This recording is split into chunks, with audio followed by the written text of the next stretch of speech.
Kasih Tuhan sungguh ada buat setiap kita. Biar lewat kebaikan Tuhan kita terus diubahkan, karena semua yang Dia lakukan selalu buat kita terkagum. Ya Allah yang setia, ya Immanuel. Mari libatkan Tuhan di tahun yang baru ini. Mujizat pasti kita alami.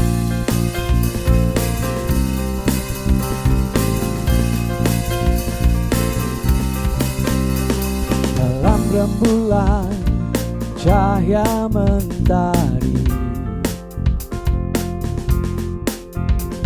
di gelap badai dan indahnya pelangi, dalam tangisan wajah berseri,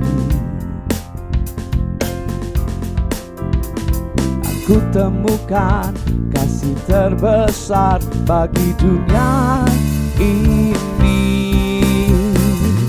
Diam, ku terpaku dan ku takjub akan kasih-Mu yang tergores indah. Dalam anugerah hatiku milik-Mu, indah, ku terkagum dan ku bawakan hidupku. Kau membuat hatiku menjadi baru, bahagia ku mengenal-Mu.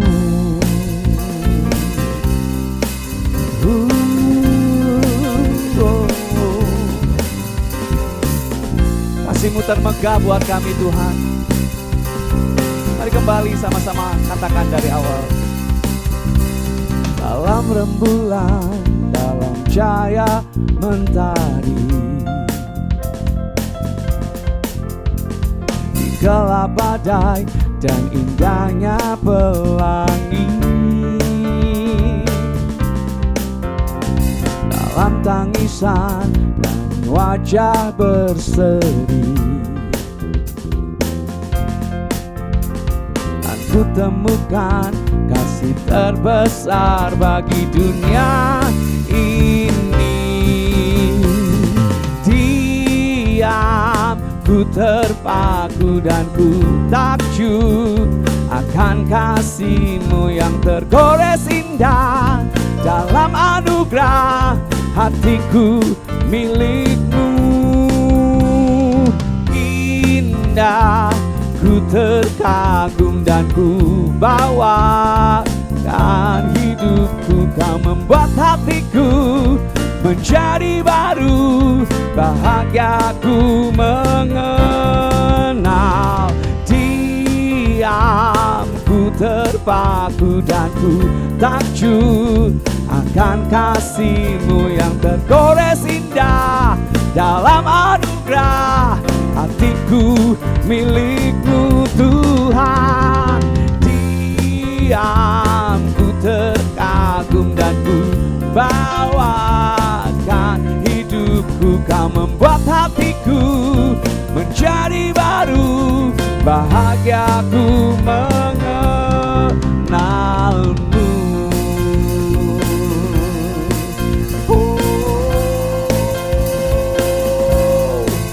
Kami mengenal-Mu, Yesus. Kau baik, Kau setia. Oh Tuhan, kami kagum akan perbuatan-Mu, Yesus. Kau Tuhan, Kau Allah, tak ada yang seperti-Mu. Oh, kami kagum Tuhan akan kasih-Mu.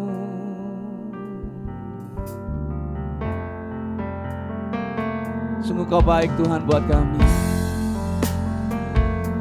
Kasih-Mu indah buat kami. Kau goreskan kebaikan-Mu di setiap hati kami. Kami gak akan lupa dengan apa yang Kau kerjakan dalam hidup kami, Tuhan. Kami mau pandang Engkau, Tuhan. Kami mau terus lihat kebaikan-Mu di setiap musim hidup kami. Mari sama-sama katakan, bila ku buka mataku dan lihat wajah-Mu, ku terkagum. Bila ku lihat hidupku dan tangan kasih-Mu, ku tersanjung karena semua yang baik dalam hidupku itulah karya-Mu. Kau beri kesempatan yang baru dan ku ingin mengenal-Mu, Tuhan, lebih dalam dari semua yang ku kenal. Tiada kasih yang melebihi-Mu, ku ada untuk menjadi penyembah-Mu. Katakan sama-sama, bila ku buka mataku dan lihat wajah-Mu, ku terkagum. Bila ku lihat hidupku dan karya tangan-Mu, ku tersanjung karena semua yang baik dalam hidupku itulah karya-Mu. Kau beri kesempatan yang baru dan ku ingin mengenal-Mu, Tuhan, lebih dalam dari semua yang ku kenal. Tiada kasih yang melebihi-Mu, ku ada untuk menjadi penyembah-Mu, dan ku ingin mengenal-Mu, Tuhan, lebih dalam dari semua yang ku kenal. Tiada kasih yang melebihi-Mu, ku ada untuk menjadi penyembah-Mu, dan ku ingin mengenal-Mu, Tuhan, lebih dalam dari semua yang ku kenal. Tiada kasih yang melebihi-Mu, ku ada untuk menjadi penyembah-Mu, dan ku ingin mengenal-Mu, Tuhan, lebih dalam dari semua yang ku kenal. Tiada kasih yang melebihi-Mu, ku ada untuk menjadi penyembah-Mu, ku ada untuk menjadi penyembah-Mu, ku ada untuk menjadi penyembah-Mu.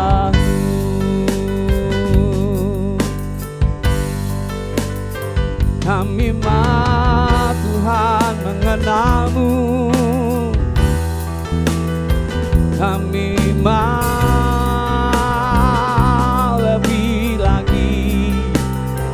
dekat denganmu.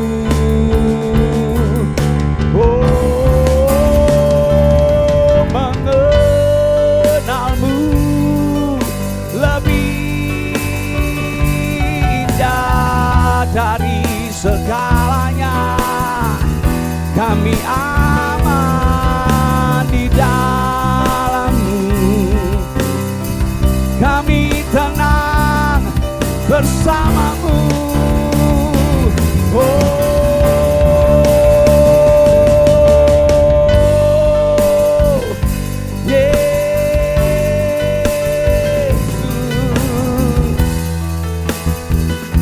Tak ada kasih yang melebihi kasih-Mu, Yesus. Kau terindah, Kau termanis.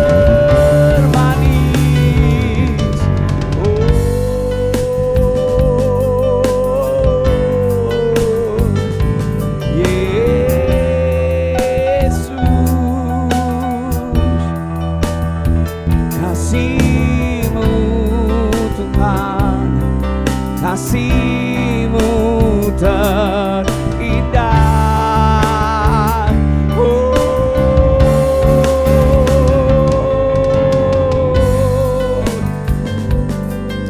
Kau Allah selalu setia, kami kagum akan perbuatan-Mu, sebab Kau Allah yang ajaib. Yesus, Kau ajaib, Kau ajaib. Sungguh Kau Allah yang dahsyat. Kami mau dekat lebih lagi, mengenalmu.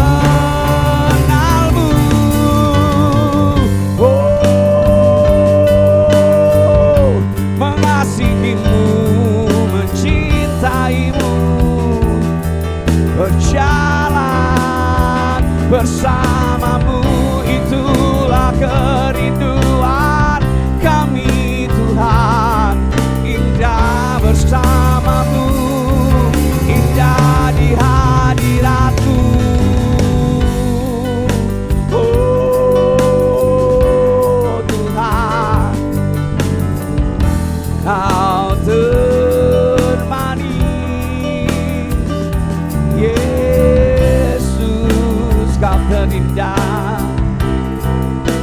Tiada yang seperti-Mu Tuhan.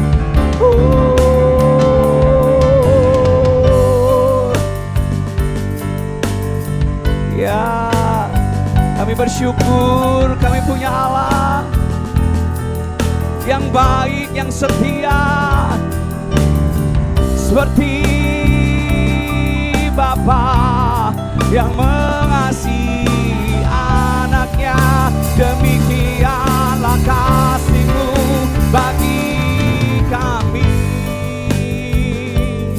Oh, terima kasih Yesus. Satu yang kami mau andalkan hanya Engkau Tuhan. Satu yang kami ingini adalah ada di hadirat-Mu, mengenal-Mu, mengikut-Mu.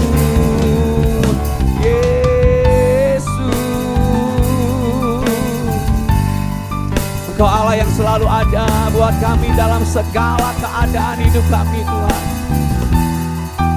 Engkau Tuhan yang angkat hidup kami. Engkau Tuhan jadi sandaran bagi kami.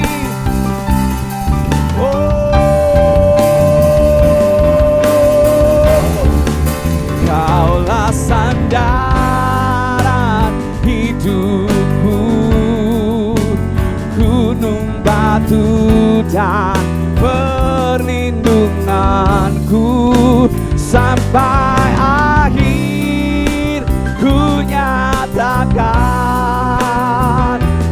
Yesus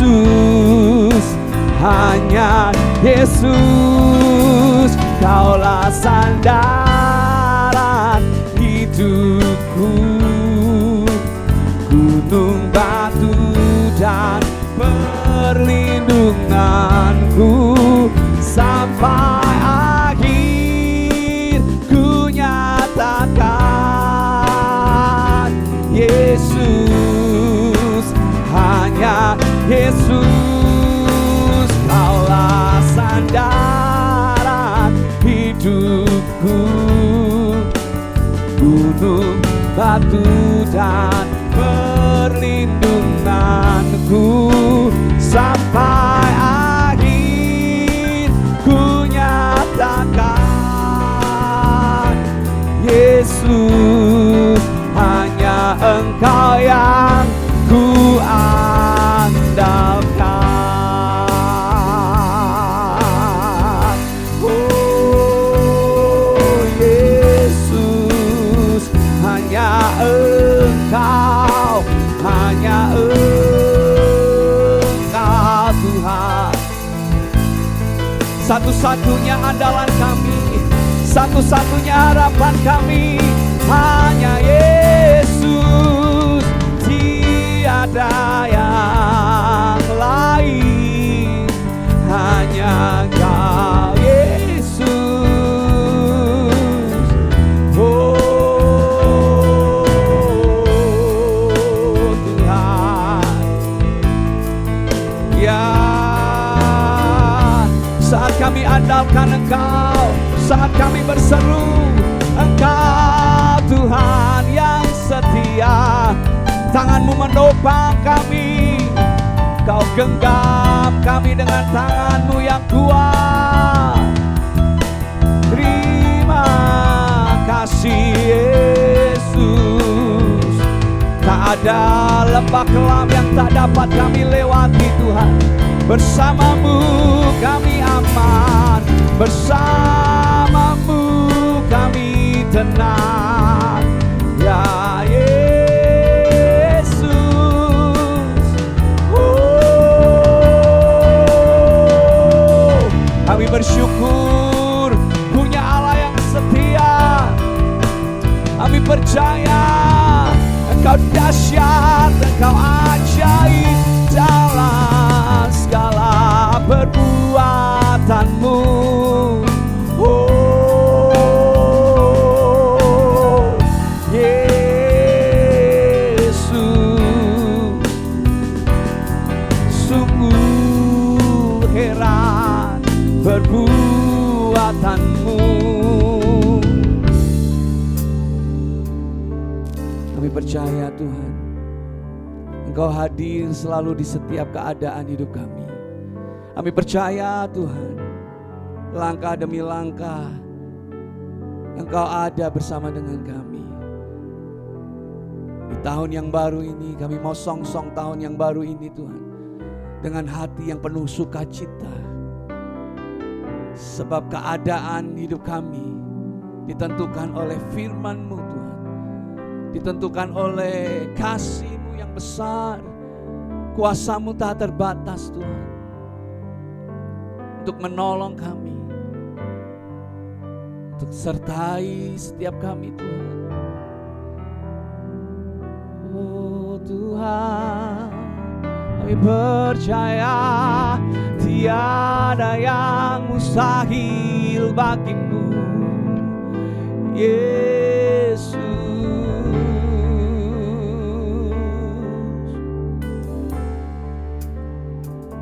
Ku yakin Kau hadir di hidupku, ku rasakan kuasa yang tak terbatas.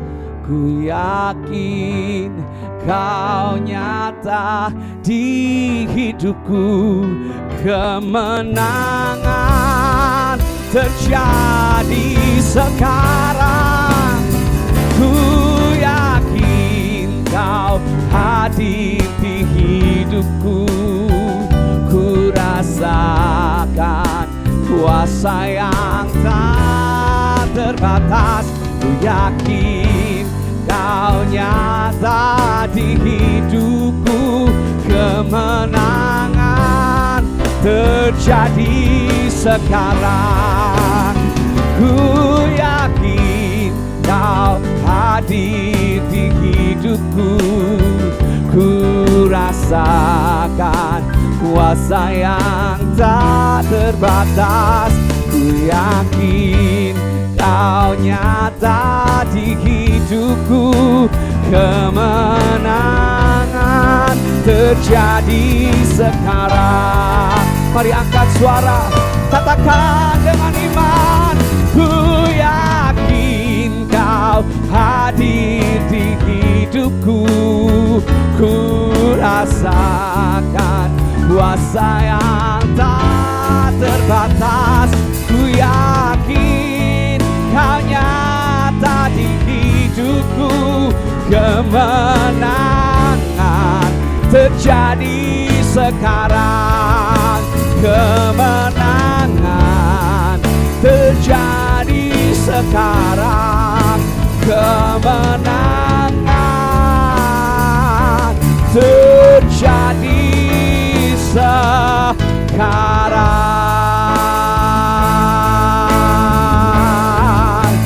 Sorak-sorai bagi Allah kita.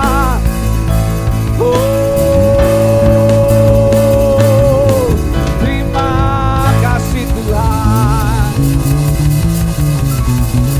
Kami percaya Tuhan, hidup kami penuh dengan kemenangan. Ada Tuhan dalam hidup kami. Penyertaan-Mu nyata, sempurna Tuhan. Amin. Tuhan Yesus yang penuh kasih, kami mengucap syukur untuk setiap penyertaan-Mu di hari-hari yang telah kami lewati. Saat kami melangkah memasuki tahun 2026, kami menyerahkan seluruh hidup kami ke dalam tangan-Mu. Tuntun setiap langkah kami ya Tuhan. Kiranya kasih dan damai-Mu menyertai kami dalam setiap keadaan. Berkatilah setiap hamba Tuhan, majelis, pelayan dan seluruh jemaat. Kiranya Tuhan selalu melindungi kami. Kuatkanlah setiap keluarga, anak-anak, pemuda, dewasa, semuanya Tuhan, lansia, semuanya Tuhan menolong, menjagai kami Tuhan. Sebentar kami akan mendengar firman Tuhan. Berkati hamba-Mu yang akan menyampaikan firman-Mu. Kami percaya Tuhan, penyertaan-Mu cukup bagi kami. Di dalam nama Tuhan Yesus kami berdoa dan mengucap syukur. Haleluya. Amin. Shalom, selamat pagi Bapak Ibu yang dikasihi Tuhan. Saat pagi hari ini kembali kita akan sama-sama merenungkan kebenaran firman Tuhan. Saya mengucapkan terima kasih kepada Bapak Gembala yang sudah memberikan kesempatan kepada saya untuk kembali menyampaikan firman Tuhan. Firman Tuhan pagi hari ini saya beri tema yaitu masa lalu biarlah masa lalu. Dengan landasan firman Tuhan dalam Yesaya 43 ayat 18. Demikian firman Tuhan. Firman-Nya, janganlah ingat-ingat hal-hal yang dahulu, dan janganlah perhatikan hal-hal yang dari zaman purbakala. Bapak Ibu yang dikasihi Tuhan, ini adalah nasihat firman Tuhan yang Allah sampaikan kepada bangsa Israel. Nah, selain situasi sekitar itu mempengaruhi kehidupan, pikiran kita, emosi kita, perilaku kita atau perilaku seseorang, orang itu juga sangat dipengaruhi oleh kehidupan masa lalu, yaitu kehidupan yang pernah dilaluinya, baik itu masa lalu yang bersifat positif ataupun masa lalu yang bersifat negatif. Jadi segala sesuatu yang dia alami sekarang, dia akan berpikir akan sesuatu yang pernah dia jalani. Apalagi itu kejadian yang sama persis dengan apa yang sudah pernah dia lalui. Sehingga apa Bapak Ibu yang dikasihi Tuhan?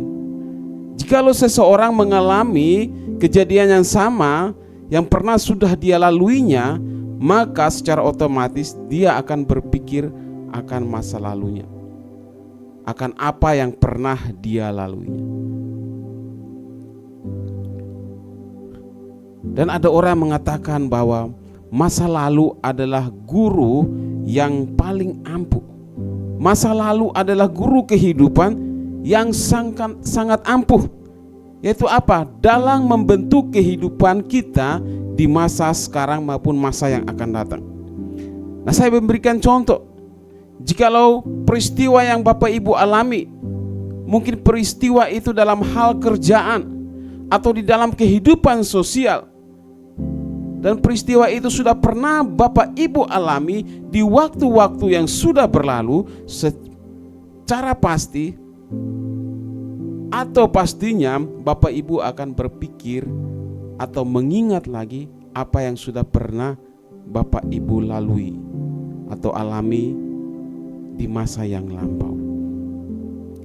Sehingga jika kejadian yang Bapak Ibu alami itu di masa lampau merugikan Bapak Ibu, maka orang yang bijak tidak ingin atau tidak mau mengulangi kejadian yang sama. Atau mungkin kejadian yang sudah pernah dilalui itu adalah masa-masa yang sangat menguntungkan atau kejadian yang positif, dan hal itu terulang lagi di masa sekarang, maka Bapak Ibu, saudara sekalian, berusaha bagaimana supaya hal yang demikian itu terjadi sama persis dengan apa yang sudah terjadi. Karena apa? Ada keuntungan di dalamnya. Nah, Bapak Ibu yang dikasihi Tuhan, walaupun masa lalu itu diibaratkan sebagai guru kehidupan yang ampuh, namun kehidupan kita tidak hanya berpusat pada masa lalu. Sebab apa? Walaupun kejadian peristiwa masa lalu itu sangat baik, namun itu bisa saja menghambat kehidupan kita di masa sekarang maupun masa yang akan datang. Sebab apa? Kehidupan masa lalu itu tidak sama dengan kehidupan zaman sekarang maupun kehidupan yang akan datang. Dalam firman Tuhan memang dikatakan bahwa dosa-dosa yang terjadi sekarang ini maupun yang akan datang itu bukanlah dosa-dosa atau perbuatan-perbuatan dosa yang baru. Itu sudah terjadi di waktu-waktu yang lampau dosa itu. Namun secara inovasi teknologi yang ada sekarang ini sangat berkembang, dan itu tidak sama dengan kehidupan masa lalu. Jadi keberhasilan kita di masa lalu kita tidak bisa pakai di dalam kehidupan masa sekarang atau masa yang akan datang. Zaman dulu mungkin orang menggunakan mesin ketik, itu sudah sangat bagus. Tetapi itu kita tidak bisa memakai terus menerus sampai pada zaman sekarang. Zaman dulu orang melakukan pelayanan cuma memakai Alkitab saja, bepergian dan menyampaikan kebenaran firman Tuhan. Sekarang kita tidak bisa seperti itu, karena banyak orang yang sudah banyak belajar di kehidupan yang lain, di dunia mereka, dan mereka dipanggil Tuhan menjadi milik Tuhan. Kita tidak bisa datang hanya dengan memakai Alkitab saja tanpa belajar hal-hal yang lain. Zaman dulu kemana-mana orang menggunakan kaki mereka, berjalan kaki melintasi desa-desa untuk penginjilan. Zaman sekarang kita tidak bisa memakai hal itu. Kaki kita memang kita gunakan, tetapi ada fasilitas yang Tuhan berikan lewat orang-orang yang kreatif, sehingga mereka dapat menciptakan alat transportasi, yaitu bisa sepeda, bisa motor, dan juga bisa mobil. Kita gunakan untuk kelancaran lebih cepat dalam menjangkau jiwa-jiwa yang belum tersentuh oleh Injil. Nah, Bapak Ibu yang dikasihi Tuhan, dalam Yesaya 43 ini, di mana Israel dibuang ke Babilonia atau Babel. Sebagai apa? Sebagai hukuman atas ketidaksetiaan mereka. Namun dalam firman Tuhan dalam Yesaya 43 ini juga di mana menubuatkan akan pembebasan bangsa Israel dan pemulihan dari pembuangan. Yaitu apa? Di mana Tuhan akan membuat jalan di padang gurun. Ini menunjukkan kasih Tuhan yang kekal kepada umatnya dan membawa kehidupan yang baru kepada bangsa Israel.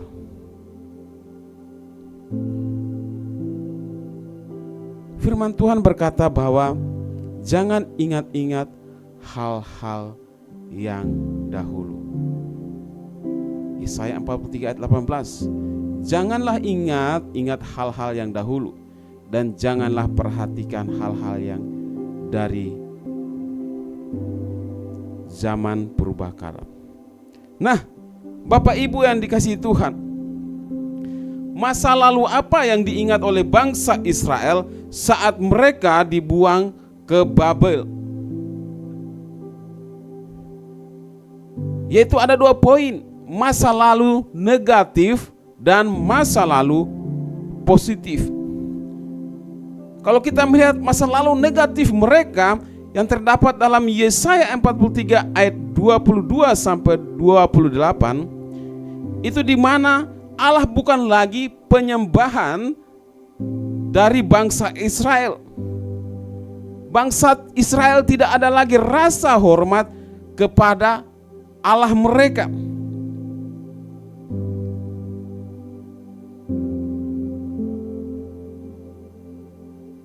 Mengapa demikian? Mengapa Israel melakukan perbuatan demikian?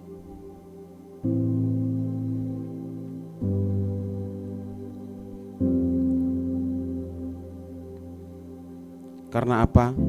Karena bangsa Israel merasa bosan dan mereka lelah dengan beribadah kepada Tuhan.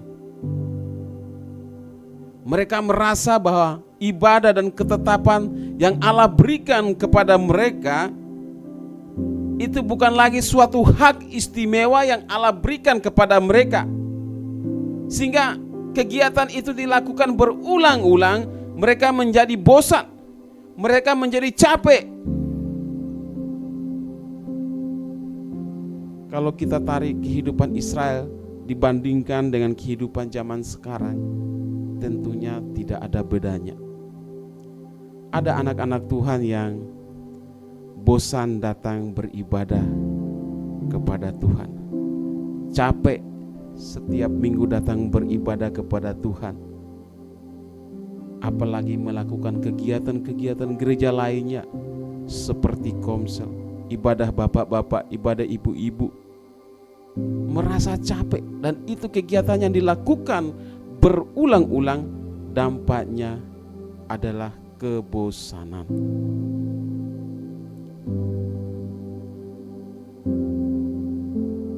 Israel melakukan penyembahan bukan lagi kepada Allah. Pusat kehidupan mereka bukan lagi kepada Allah, sehingga mereka tidak ada rasa hormat kepada Allah. Dan apalagi saudara, Bapak Ibu yang dikasihi Tuhan, Israel itu mengabaikan ibadah. Mereka tidak lagi berdoa, tidak lagi mempersembahkan korban penebusan, dan mereka enggan untuk mengeluarkan biaya untuk ibadah yang benar.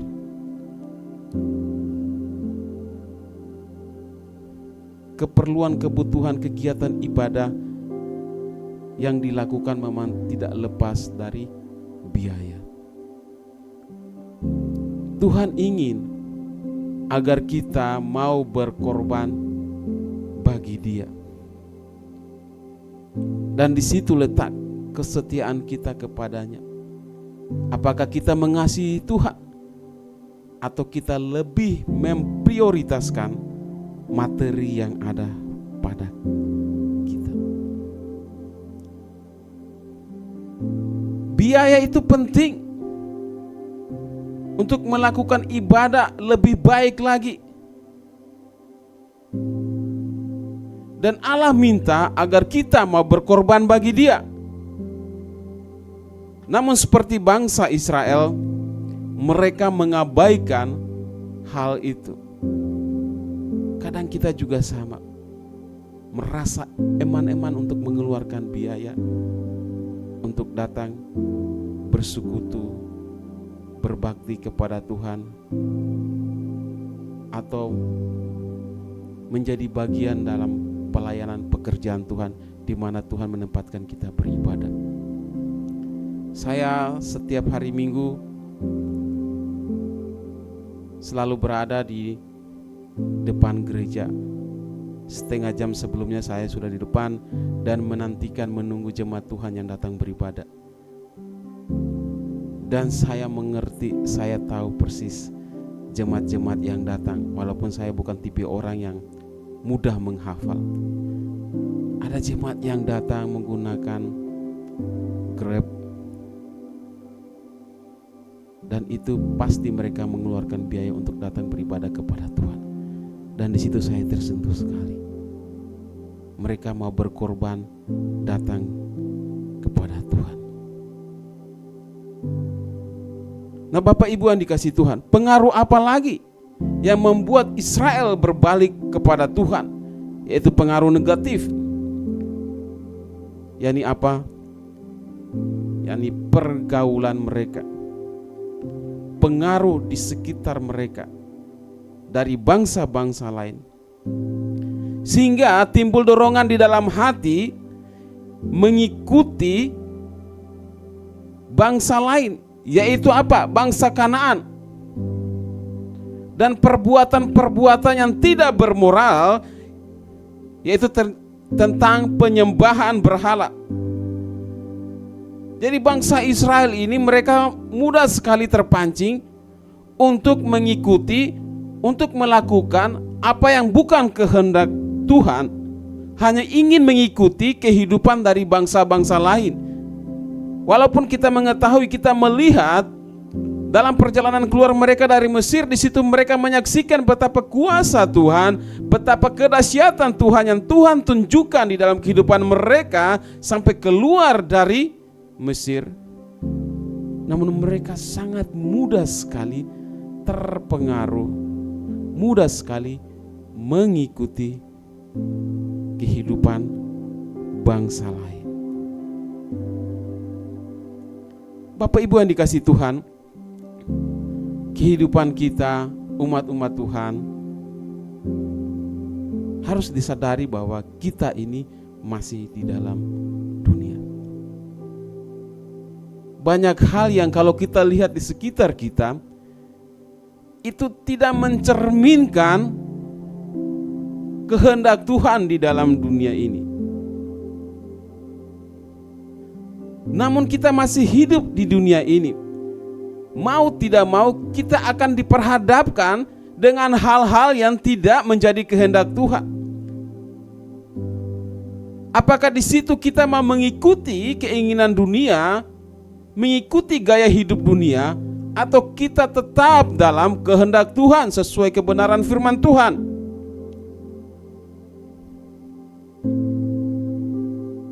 Godaan itu akan selalu datang terus. Godaan itu tidak akan berhenti. Dan godaan itu berasal dari si penggoda atau iblis. Iblis pekerjaannya memang selalu menggoda orang-orang untuk mengikuti kehendaknya, khususnya umat-umat Tuhan, khususnya pengikut-pengikut Kristus. Kalau kita melihat di dalam perjanjian baru, bagaimana Yesus, seorang pribadi yang kudus, seorang pribadi yang suci, tetap saja dia tidak lepas daripada godaan si jahat. Apakah iblis mengerti bahwa orang yang akan digoda itu adalah anak Allah? Orang yang akan digoda itu adalah Allah sendiri di dalam pribadi Yesus. Dia tahu. Apakah dia mengerti bahwa Yesus bisa jatuh ke dalam dosa, sehingga dia mengambil inisiatif untuk mau mencobai Yesus? Pastinya iblis mengerti bahwa Yesus tidak mungkin jatuh ke dalam dosa. Lalu mengapa iblis melakukan godaan terhadap Yesus?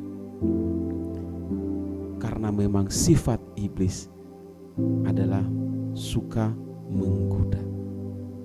menggoda orang untuk ikuti kehendaknya, untuk hidup di dalam dosa. Sehingga walaupun dia mengerti Yesus tidak mungkin jatuh ke dalam dosa, namun karena memang itu wataknya, itu sifatnya, itu karakternya, dia tetap saja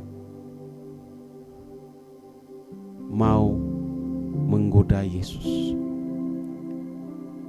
Jadi Bapak Ibu yang dikasihi Tuhan, saudara-saudara sekalian, marilah kita memiliki karakter, watak hidup yang baik. Jangan seperti iblis yang memprovokasi orang lain, menciptakan suasana yang dari tenang menjadi tidak tenang. Bagaimana memancing orang untuk menjadi marah, bagaimana memancing orang untuk keluar daripada ketenangan sehingga mengakibatkan huru-hara, mengakibatkan pertikaian, pertengkaran dan lain-lain sebagainya. Ingat firman Tuhan, jikalau hawa nafsu itu mulai menguasai hati kita, mulai menguasai pikiran kita, kesempatan bagi kita, tunjukkanlah dirimu sendiri terhadap dirimu. Apakah engkau anak Allah atau bukan? Apakah engkau mengasihi Tuhan atau bukan? Apakah engkau menuruti firman Tuhan atau mengikuti kedagingan yang ada padamu? Hal semacam ini banyak sekali terjadi di sekitar kita. Di gereja pun ada, sesama hamba Tuhan pun banyak. Di lingkungan saya, tempat di mana saya tinggal sekarang ini, orang-orang di sekitar saya ada yang tenang, ada pula yang memang sukanya memprovokasi situasi di sekitar agar saya terjebak masuk dalam lingkaran kehendak mereka. Saya mengerti akan hal ini. Berbagai cara mereka lakukan, hal-hal pribadi juga mereka serang.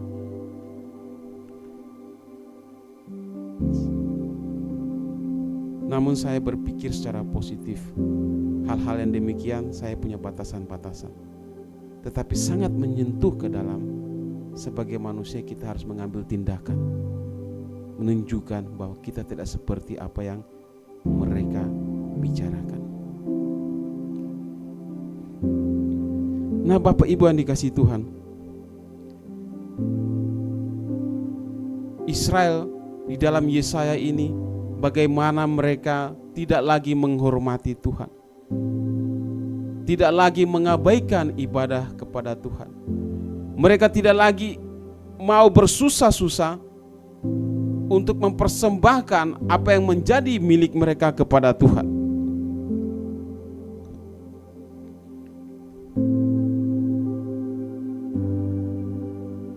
Bapak Ibu yang dikasihi Tuhan, di situ ada kebosanan dari bangsa Israel. dan mereka mengabaikan ibadah, dan mereka juga mengalami pengaruh dari bangsa-bangsa di sekitar mereka, sehingga mengganggu ibadah mereka, persekutuan mereka dengan Tuhan. Dan Tuhan tidak berkenan dengan kehidupan mereka. Tuhan tidak berkenan dengan bangsa Israel yang adalah umat pilihan Tuhan, sehingga Tuhan membuang mereka ke Babel. Besok minggu kita akan melakukan ibadah sulung.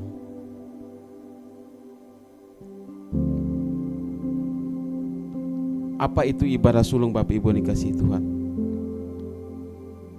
Yaitu kita mengambil tindakan, bagian yang terbaik, bagian yang pertama dari hasil yang Tuhan berikan kepada kita lewat usaha pekerjaan kita. Dan itu kita persembahkan kepada Tuhan yang terbaik, bukan setengah-setengah. Allah ingin melihat kesungguhan hati kita. Allah ingin mengetahui hati kita. Apakah kehidupan kita memuliakan Tuhan atau tidak? Kita menghormati Tuhan atau tidak? Yaitu dengan mempersembahkan yang terbaik. Seperti di dalam Amsal dikatakan, muliakanlah Tuhan dengan hartamu dan dengan hasil pertama dari segala penghasilanmu.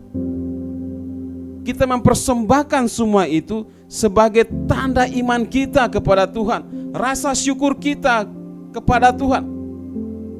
Kita mengakui bahwa Tuhan Allah kita yang kita sembah di dalam nama Tuhan Yesus Kristus adalah sumber dari segala berkat dan pemeliharaan yang kita alami. Dan yang tentunya adalah di mana harta kita berada, di situ hati kita berada. Saat kita memberikan harta kita kepada Tuhan, maka di situ hati kita serahkan kepada Tuhan. Ini menunjukkan bahwa hati kita tidak terikat pada materi, melainkan menempatkan Tuhan menjadi prioritas utama di dalam kehidupan kita. Tadi bangsa Israel, mereka tidak lagi melakukan ibadah yang benar di hadapan Tuhan, karena mereka bosan, mereka lelah, tidak lagi menghormati Tuhan di dalam kegiatan ibadah, sehingga mereka tidak mau bersusah-susah, mereka tidak mau rugi memberikan harta, memberikan persembahan kambing domba kepada Tuhan.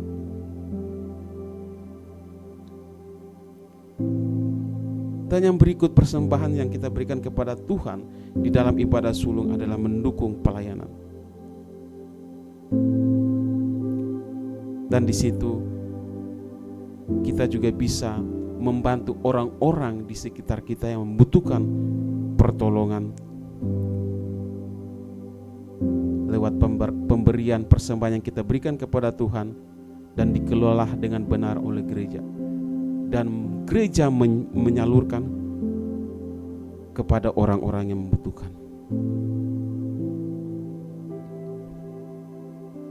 Telah kita ketahui bahwa Israel mengingat akan masa lalu mereka, yaitu tentang kehidupan negatif yang mereka alami. Dan mereka juga mengingat akan kehidupan positif yang mereka sudah pernah lalui, yaitu kejadian yang mereka alami atau leluhur mereka alami saat berada di tanah Mesir. Israel mengingat akan kedahsyatan Tuhan lewat 10 tulah di Mesir, dan Tuhan membelah laut. Tuhan juga membuat jalan di padang gurun. Bapak Ibu yang dikasihi Tuhan, kalau kita melihat, kita merenungkan bagaimana kehidupan di padang gurun. Zaman sekarang orang dapat membuat jalan di padang gurun sangat mudah karena teknologi yang begitu canggih, fasilitas yang begitu memadai, sehingga gampang saja. Tetapi zaman dulu Tuhan sudah melakukan itu. Bukan dengan teknologi, bukan dengan fasilitas yang ada, tetapi dengan kemahakuasaan Tuhan. Bangsa Israel tidak pernah mengeluh tentang debu yang berterbangan. Yang ada saat mereka berangkat jalan, di depan mereka sudah ada jalan untuk mereka lalui. Mereka mengingat tentang perbuatan Tuhan yang ajaib. Mereka juga mengingat tentang kehidupan mereka yang negatif, sehingga mereka dibuang Tuhan ke Babel. Nah, pertanyaan bagi kita, mengapa bangsa ini mengingat-ingat akan kehidupan masa lalu? Bapak Ibu yang dikasihi Tuhan, alasan orang mengingat masa lalu adalah di sana ada kenangan. Kenangan yang indah yang mungkin membuat mereka untuk susah melupakan, dan kalau bisa mereka mau mengalami hal yang sama. Hal demikian juga pasti kita semua alami. Kita selalu mengingat masa lalu yang pernah kita lalui, dan itu membuat kita sangat rindu untuk ke sana. Selain kenangan yang indah di sana, namun juga ada hal-hal atau kesalahan-kesalahan masa lalu yang mengakibatkan bangsa Israel ini menyesal. Penyesalan itu selalu datang di belakang. Nah, ini dialami oleh bangsa Israel. Mereka mengingat masa lalu mereka yang mengabaikan Tuhan, tidak mempedulikan lagi Tuhan, tidak mau repot lagi datang beribadah, memberikan persembahan kepada Tuhan, sehingga Tuhan murka terhadap mereka dan Tuhan membuang mereka ke Babel. Sehingga di Babel mereka menyesali perbuatan mereka dengan mengingat masa lalu mereka. Nah, Bapak Ibu yang dikasihi Tuhan,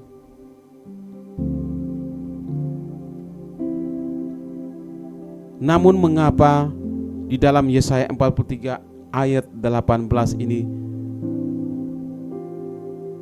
Tuhan mengatakan kepada bangsa Israel untuk jangan lagi mengingat akan masa lalu.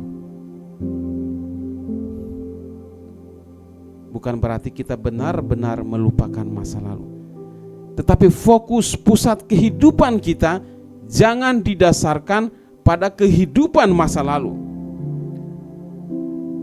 Tuhan menasihati mereka, Tuhan mengingatkan mereka agar mereka jangan lagi mengingat akan masa lalu. Agar apa? Agar Israel dapat melihat masa depan. Perintah Tuhan yang Tuhan sampaikan kepada bangsa Israel ini bukan untuk melupakan masa lalu, tentang sejarah kehidupan mereka di waktu yang sudah mereka lalui, tetapi agar mereka itu tidak terpaku akan kehidupan masa lalu, tetapi Tuhan mau memberitahu mereka untuk melihat ke depan. Kalau mereka melihat masa lalu tanpa melihat ke depan, maka mereka tidak akan mengetahui apa yang akan dikerjakan Tuhan ke depannya nanti. Memang di masa lalu Tuhan melakukan perbuatan yang ajaib, penembusan, pelepasan bangsa Israel keluar dari Mesir. Tetapi kuasa Tuhan tidak hanya sebatas itu. Tuhan dapat melakukan hal-hal yang lebih dahsyat lagi, hal-hal yang lebih luar biasa lagi di dalam membawa umatnya ke kehidupan di masa yang akan datang. Berikutnya, mengapa Tuhan menasihati bangsa Israel untuk tidak mengingat lagi masa lalu? Karena masa lalu dapat menghambat dan menjadi penghalang untuk bergerak maju bersama-sama dengan Tuhan di masa yang akan datang. Ada pujian yang mengatakan, lupakan yang telah lalu, berlari pada tujuan, dengan mata memandang Tuhan Yesus.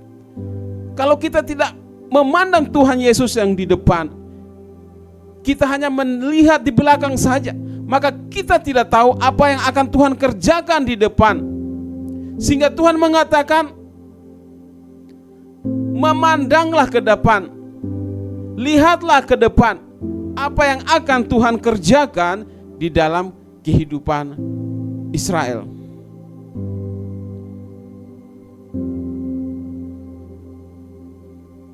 Dan yang ketiga, Tuhan melarang bangsa Israel untuk tidak melihat ke belakang namun melihat ke depan, agar dapat mengetahui bagaimana Tuhan atau Allah mau menunjukkan sesuatu yang baru. Zaman dahulu bangsa Israel dibawa keluar dari tanah Mesir, dari perbudakan bangsa Mesir. Mujizat-mujizat Tuhan lakukan. Tetapi di zaman sekarang Tuhan membebaskan umatnya dari perbudakan dosa. Yang mana kita baru merayakan Natal kemarin di gereja kita, di mana Natal tersebut penuh keceriaan, kemegahan, namun juga ada kekusyukan di dalamnya. Sangat indah Natal kemarin, saya sangat menikmati sekali penataan ibadah kita. Saya berdoa dan berharap jemaat Tuhan yang lain juga mengalami hal yang sama. 2025 telah kita lalui. Banyak kenangan, banyak suka dan duka telah kita jalani. Namun janganlah kita berpusat pada masa lalu yang sudah kita lalui. Itu jadikan pelajaran. Namun kita harus terus melangkah ke depan dan melihat ke depan bersama dengan Tuhan. Kita percaya walaupun dunia mengatakan tahun 2026 adalah tahun yang sulit, tetapi dengan iman kita katakan bersama Tuhan tidak ada yang mustahil. Mujizat masih ada dan selalu ada, dan mujizat itu pasti terjadi bagi setiap umat Tuhan yang membutuhkan, umat Tuhan yang merindukan mujizat itu terjadi di dalam kehidupannya. Immanuel, Tuhan Yesus memberkati kita semua.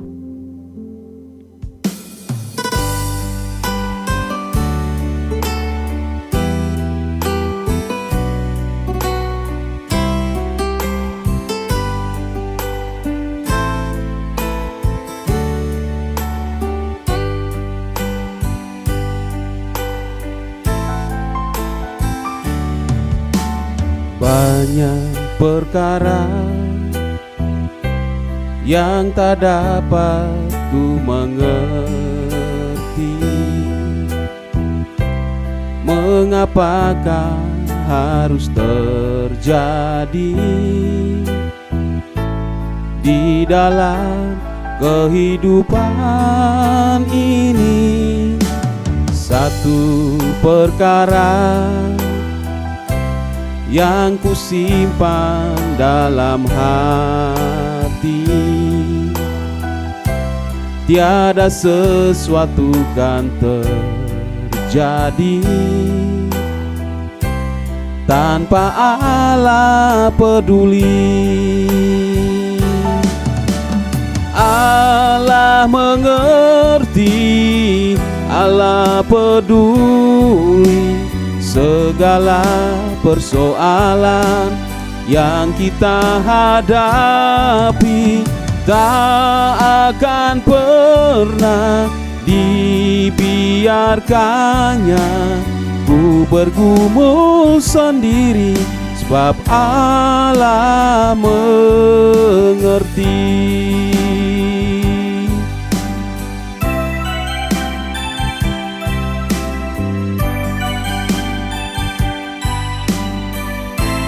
Allah mengerti, Allah peduli dengan segala persoalan yang kita hadapi.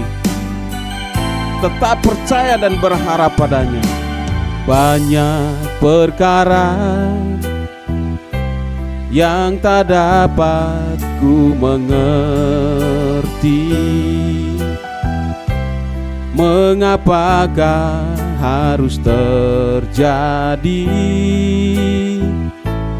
di dalam kehidupan ini. Satu perkara yang ku simpan dalam hati, tiada sesuatu yang terjadi tanpa Allah peduli. Allah mengerti, Allah peduli segala persoalan yang kita hadapi. Tak akan pernah dibiarkannya ku bergumul sendiri, sebab Allah mengerti. Haleluya, puji Tuhan. Mengingatkan Bapak Ibu, besok kita akan merayakan ibadah sulung di awal tahun. Ibadah hanya satu kali, jam 8 pagi kita akan hadir. Selesai ibadah akan dilanjutkan dengan basar, fellowship, dan acara-acara yang indah. Ya, dan karena itu mari siapkan untuk kita mengikuti ibadah sulung. Bawa juga persembahan sulung Anda yang terbaik bagi Tuhan di awal tahun ini. Mari datang pada Tuhan. Bapa, terima kasih kesempatan memuji menyembah-Mu hari ini. Terimalah dan Tuhan mendengar semua doa kami di awal tahun ini. Jadikan kami naik dan makin naik di atas rata-rata. Berkati semua yang melayani, berkati khususnya Pak Kirson dan sharing firman, pakai untuk kemuliaan-Mu makin dahsyat. Memberkati buat ibadah sulung besok, Tuhan melawat luar biasa. Yang pertama, hari Minggu pertama kami persembahkan bagi Tuhan. Kami akan datang ke Efrata dan melihat lawatan-Mu yang mengubahkan kami. Kami akan makin dekat dengan Tuhan. Selesai ibadah akan dilanjutkan dengan berbagai acara. Tuhan melawat, ada sukacita, ada damai sejahtera, ada hal yang indah yang kami alami. Terima kasih Bapa, terima kasih. Kami masuki hari ini bersama Tuhan. Lawatan Tuhan, pertolongan Tuhan pasti kami alami. Dalam nama Yesus, saudaraku, terimalah berkat dari Allah Bapa, cinta kasih Tuhan Yesus Kristus, dan persekutuan dengan Roh Kudus menyertai senantiasa sekarang sampai selama-lamanya. Doa Bapa kami yang di surga, dikuduskanlah nama-Mu, datanglah kerajaan-Mu, jadilah kehendak-Mu di bumi seperti di surga. Berikanlah kami pada hari ini makanan kami yang secukupnya, dan ampunilah kami akan kesalahan kami, seperti kami juga mengampuni orang yang bersalah kepada kami. Dan janganlah membawa kami ke dalam pencobaan, tetapi lepaskanlah kami daripada yang jahat, karena Engkaulah yang mempunyai kerajaan dan kuasa dan kemuliaan sampai selama-lamanya. Amin. Selamat pagi, Tuhan memberkati.